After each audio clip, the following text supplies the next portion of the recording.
En ce moment, je suis très perturbé, obsédé par la notion d'attachement à la terre. Le sacré, en fait, de la terre.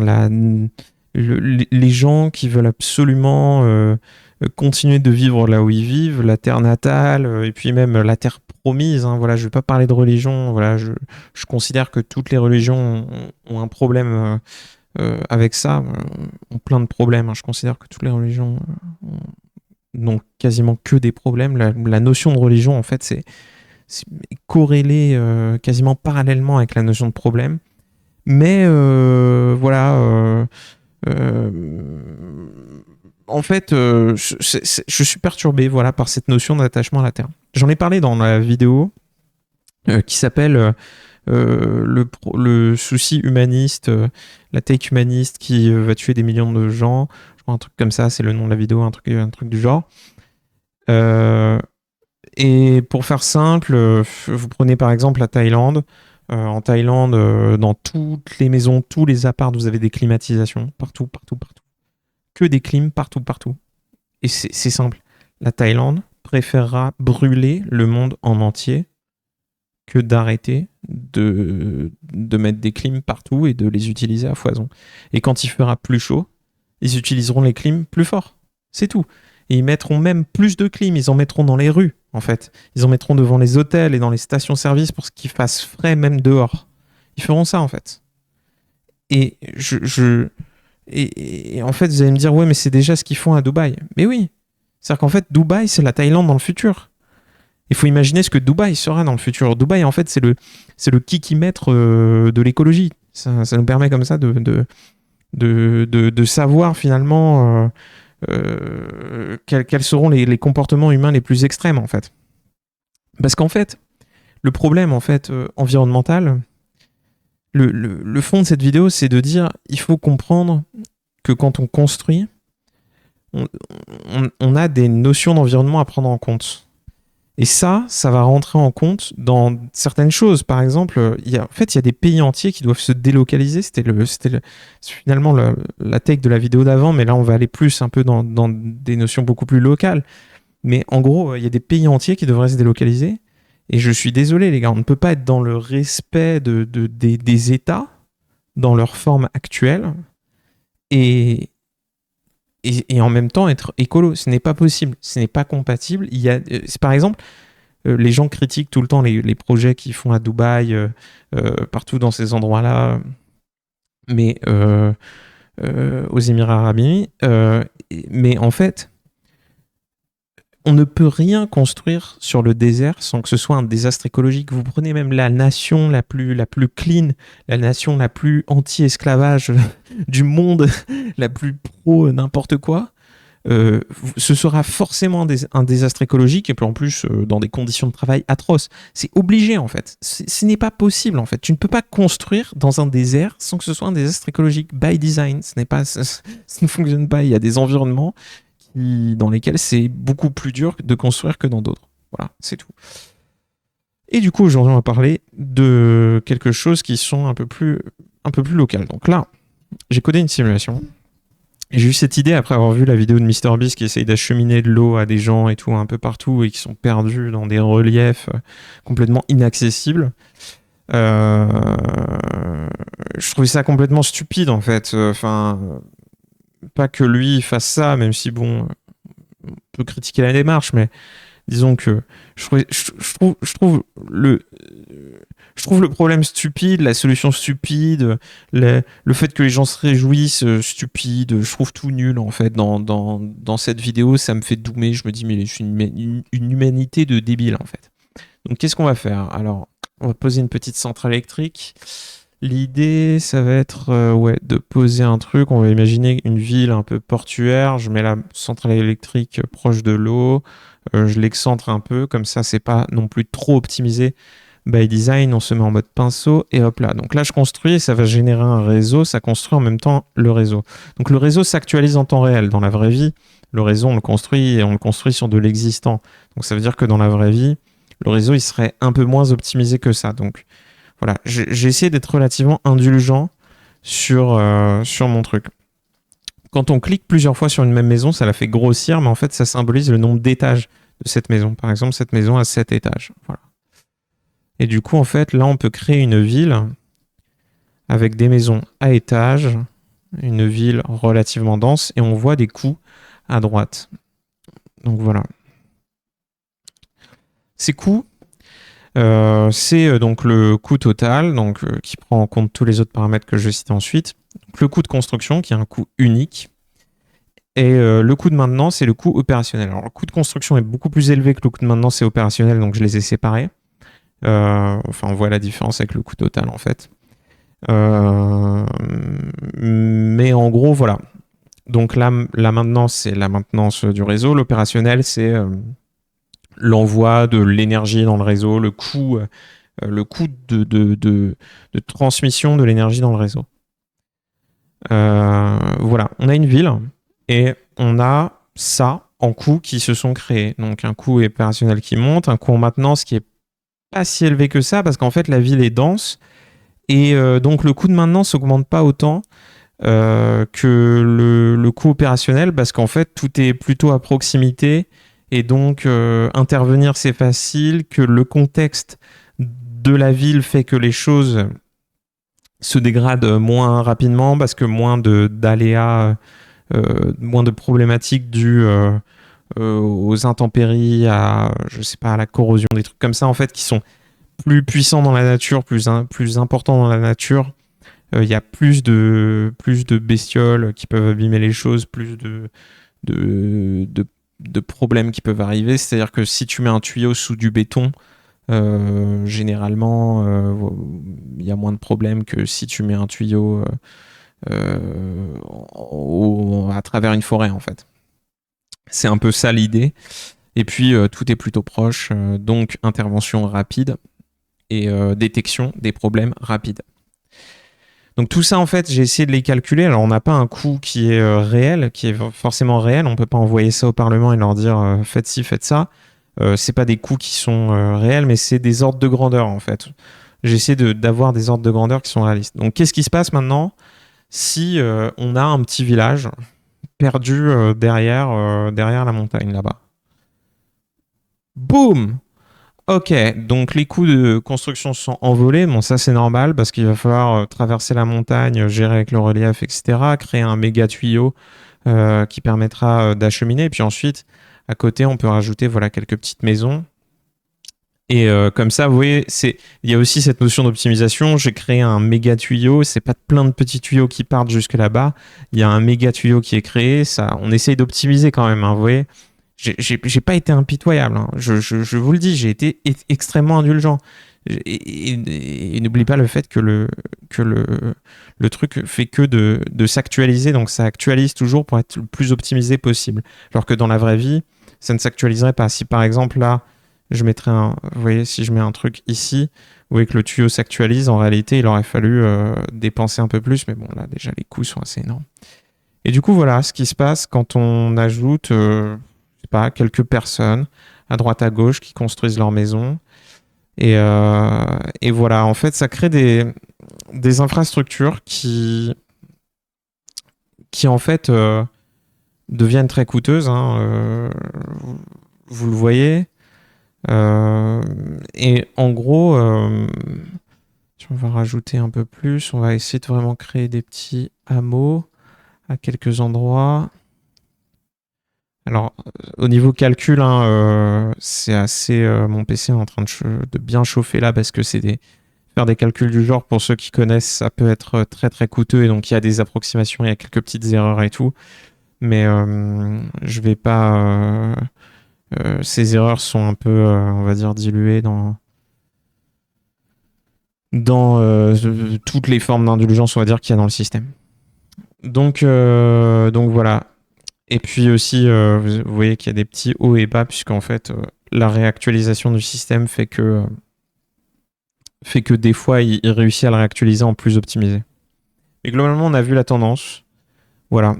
Alors que finalement, vous voyez, là, là, on a trop de production. Pas assez de production, on a trop d'énergie. Donc, en fait, il faudrait rajouter une centrale. si on la pose de manière opti et que simplement on augmente le nombre de maisons, là en fait ce serait très simple, on pourra augmenter et ajouter le même nombre de maisons qu'on a ajouté partout sur le côté, juste en périphérie de la ville, et les coûts seraient juste beaucoup moins élevés en fait. Ça se voit. Alors le coût opérationnel il reste relativement stable parce que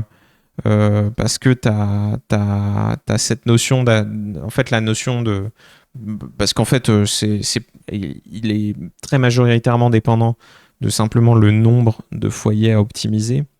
Il est un peu moins élevé quand il y a des étages et tout, mais vous avez compris. Donc il reste quand même plus élevé sur plein de petites maisons isolées en fait, paradoxalement. Mais vous voyez la grosse différence, c'est-à-dire que au niveau des coûts de maintenance, vous voyez que les coûts de maintenance avant étaient très bas, puis bam, vous voyez, même s'il y a des hauts, des bas, mais on a compris en fait il y a une tendance ultra haute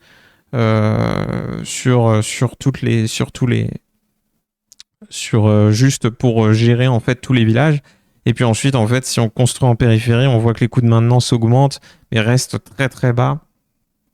Et même des fois, ça baisse un petit peu pour cette notion, encore une fois, d'optimisation. Donc voilà ce qu'il y a à comprendre. C'est les ordres de grandeur, en fait.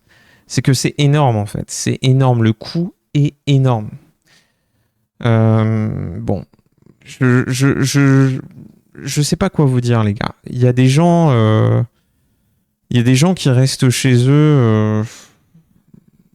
envers et contre tout. Il y a des gens qui restent au milieu de la guerre en Ukraine. Il y a des gens qui font des trucs complètement fous et incroyables. Alors bon, là, j'ai fermé la simulation, mais dans le contexte, il y a la ville n'était pas optimisée en fait. La ville, enfin, l'architecture, enfin, le réseau de la ville était relativement optimisé, mais c'était pas non plus pensé techniquement pour être optimisé. C'était pensé algorithmiquement. Mais donc en fait la ville était relativement aléatoire en fait. Imaginez maintenant une ville qui est déjà pensée à la base. C'est-à-dire que déjà de base une ville même aléatoire est déjà beaucoup plus facile en fait environnementalement créer des bien meilleures conséquences. Mais alors, imaginez si on pense la ville de manière optimisée déjà de base. C'est-à-dire que déjà, là, on a presque un facteur x10 en fait en termes de coûts de construction, de maintenance, et un facteur très légèrement plus haut en termes d'opérationnel, mais bon, c'est dérisoire.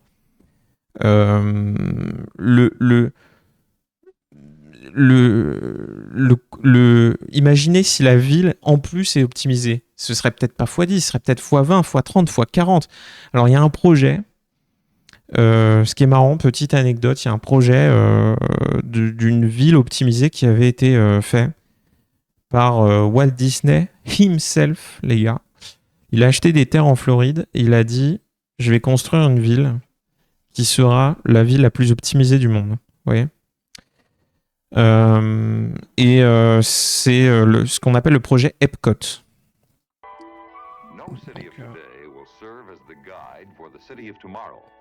The City of Tomorrow. Hein, ouais. Donc l'idée c'est qu'il s'est basé sur le design d'une roue et d'une roue de chariot, voilà, vraiment prum dug dans les années 60.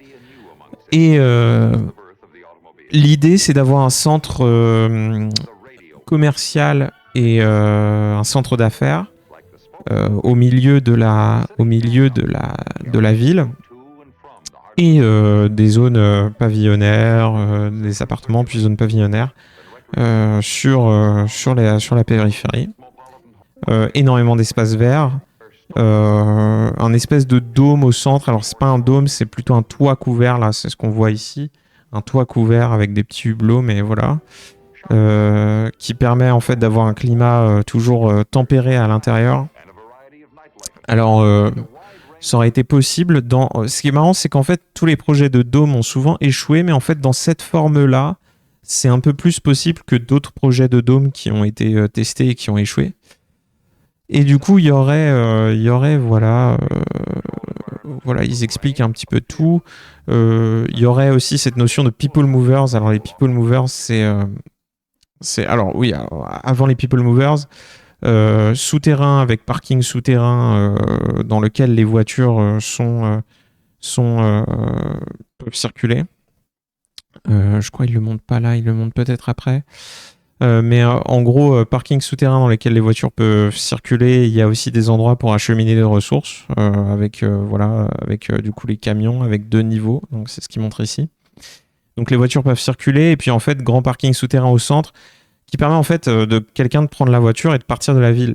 Et on voit déjà que là il y a un fondement écologique majeur parce qu'on est dans les années 60, hein, les gars. En fait, il avait pré-shot des problématiques écologiques dont on a parlé vraiment 40, 60 ans plus tard, en fait. Mais en gros, l'utilité de la voiture est repensée parce qu'en fait, la voiture ne sert pas à se déplacer dans la ville, entre le centre commercial et le pavillon, mais la voiture est stockée quelque part dans un grand hub de la ville et sert à partir d'une ville et aller dans une autre. Vous voyez, c'est pour les longs trajets seulement, la voiture. Il n'y a pas de petits trajets dans cette ville. Les petits trajets n'existent pas dans cette ville. Il faut bien le comprendre. Il n'y a aucune route, en fait. Il n'y a aucune route dans la ville. La ville entière est gérée par ces transports-là qu'on appelle les people movers, qu'il y a aussi à Disneyland, du coup, si vous en avez déjà pris. Et en gros, voilà, il les montre ici. Donc, en gros, c'est ces trucs-là. Et l'intérêt de ces transports, c'est que ils sont ultra prévisibles. Ils permettent, en fait, ils ne s'arrêtent pas. Ils s'arrêtent jamais. Tu rentres dedans pendant qu'ils sont en marche. Ils viennent, ils ralentissent beaucoup, mais ils sont toujours en marche. Et tu rentres dedans et tu pars avec eux et voilà. Donc c'est comme ça que ça marche. Ouais.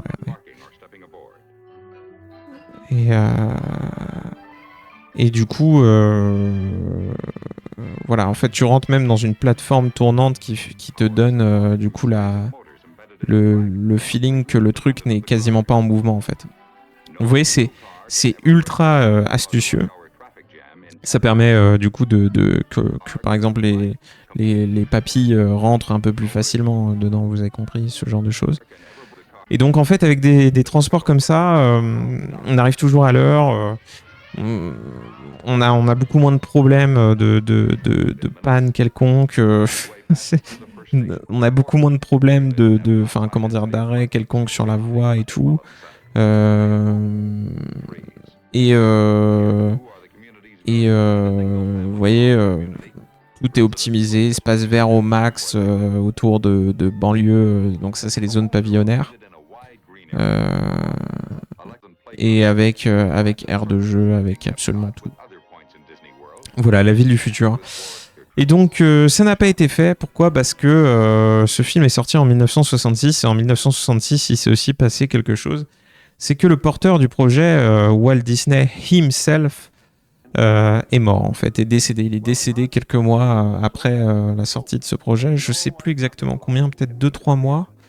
Ah oui, octobre, et il est mort en décembre. Donc voilà, octobre, novembre, décembre, ça fait 2 mois. 27 octobre en plus, donc voilà. Il n'a pas pu porter le projet, puis les gens qui ont récupéré Disneyland, ils ont hérité de ces terres-là qu'il avait achetées en Floride. Et donc ils en ont fait un parc à thème qui s'appelle Disney World et c'est de la merde. donc voilà, donc il n'y a plus d'espoir malheureusement, parce que si dans les années 66 on n'est malheureusement pas dans cette timeline, les gars, on n'est pas dans la timeline où Walt Disney a créé sa ville, parce que si dans les années 66 60 on avait vu cette ville prendre forme, être créée, elle aurait peut-être mis un peu de temps à être créée, mais si on l'avait vu être créée à ces époques-là, dans les décennies qui suivaient, on aurait eu un point d'exemple de, maintenant que les problématiques écologiques sont posées, de on peut construire comme ça venez, on prend des terres et on construit. Comme ça, on fait ce qu'on doit faire d'un point de vue environnemental, en fait. De proposer des solutions. Donc voilà, ça n'a pas été fait, on a perdu. Voilà, on est dans la mauvaise timeline. Allez, ciao.